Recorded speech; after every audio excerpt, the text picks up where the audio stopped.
अरे ये क्या निशा, मैं तुम्हें खाना खाने को बुलाने आई हूँ और तुम चुपचाप बैठी आंसू बहा रही हो। कुछ नहीं भाभी, वो मेरे मायके से आई साड़ियाँ और जेवर मम्मी जी को पसंद नहीं आए। बोल रही थी बहुत हल्के हैं। मेरे पापा ने बड़े ही जतन से इन सब का इंतजाम किया था। अपनी देवरानी के आंसू पोंछते हुए विद्या बोली, ऐसा पहली बार नहीं हो रहा है निशा, यही मेरा भी अतीत था। अब विद्या के चेहरे पर तैरते दुख के भाव देख निशा बोली, बताइए ना भाभी, ऐसा क्यों बोल रही हैं आप? अभी तुमने सुना था ना सुहागलों में कि कैसे मोहल्ले वाली कुछ औरतें मौका देखकर तुम्हें मेरी तारीफ में बता रही थी कि मेरी जैसी बहू मिलना बहुत मुश्किल है, जो घर के झगड़ों को चुपचाप सहन करती रही। इतने रूखे स्वभाव वाले सास ससुर और ज्यादा ही दखल अंदाजी देने वाली ननद के तानों पर उफ तक ना की। उन्हें भी मेरी जैसी बहू चाहिए, जो घर और बाहर सभी कुछ अच्छे से संभाल ले। और शायद तुमसे भी उम्मीद लगा रही होंगी वे। तभी आप एकदम से बोली थी कि मैं सीधी बहू नहीं रही। लेकिन तारीफ सुनकर तो आपको खुश होना चाहिए ना भाभी।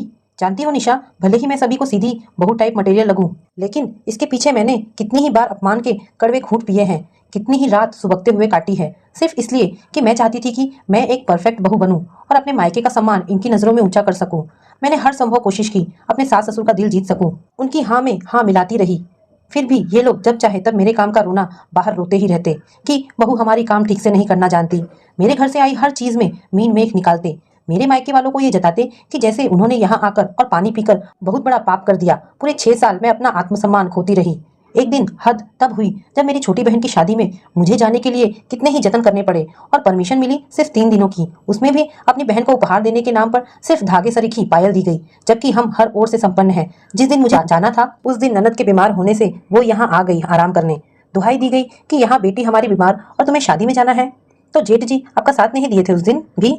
और ये मतलब आपके देवर हमेशा की तरह चुप थे। वो उनके लिए जवाब देना पाप था। शायद देवर जी तो तब बाहर रहकर पढ़ाई कर रहे थे, बहुत ही कम आते थे वो। बस उस दिन मेरे सब्र का बांध टूट चुका था।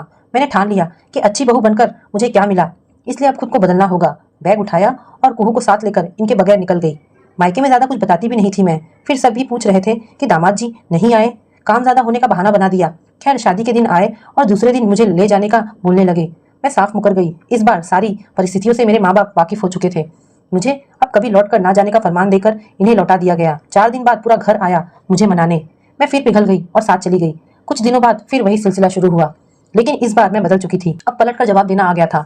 सोच लिया था कि मैं अकेली क्यों सहूं, अब इन्हें आगे कर देती। कोई मुझसे कुछ कहता, जब इन्हें मानसिक कष्ट झेलने पड़े तब जाकर मेरी पीड़ा समझ आई। अब दूसरे शहर में हम अलग हो चुके थे, तब जाकर इन लोगों के व्यवहार में बदलाव आने लगा। निशा, हाल ही में तुम्हारी शादी हुई है और मैं तुम्हारे मन में कड़वाहट घोलना तो नहीं चाहती, लेकिन ये भी नहीं चाहती कि मेरी तरह तुम्हें भी परेशानियों का सामना करना पड़े। मैं तो कल वापस चली जाऊंगी, फिर कुछ महीने हमारे सास ससुर तुम्हारे संग रहेंगे, फिर हम उन्हें अपने पास बुला लेंगे। मैं तो इन लोगों से निपटना सीख गई हूँ और उम्मीद करती हूँ कि आज की तरह फिर तुम्हें आंसू ना बहाना पड़े या कि कटघरे में खड़े रहे झूठे इल्जामों को सहना पड़े।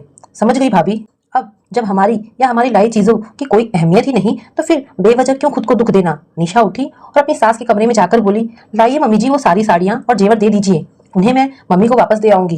क्यों छोटी बहू, इसके बदले में तुम दूसरी और अच्छी साड़ियाँ लाओगी ना, और जेवर भी थोड़े भारी। नहीं मम्मी जी, हमारे यहाँ साड़ियाँ या जेवर बदलने का कोई रिवाज नहीं। मेरी मम्मी ये साड़ियाँ कहीं और लेने देने में कर लेंगी, और जेवर भी कोई आर्टिफिशियल नहीं है जो बदल के दूसरे लाए जाएं। अब तो सास के अरमानों पर मानो घड़ों पानी पड़ गया। शब्दों को मानो चबाते हुए बोली, नहीं कोई बात नहीं, यही ठीक है, हम रख लेंगे। निशा कमरे से निकलते हुए सामने खड़ी विद्या भाभी को देख दबी सी हंसी के साथ बोली, गुड न्यूज है भाभी, मम्मी जी का पासा उल्टा पड़ गया। तो दोस्तों, ये कहानी आपको कैसी लगी? अगर आपको कहानी पसंद आई हो तो प्लीज इसे लाइक एंड शेयर करें। धन्यवाद दोस्तों।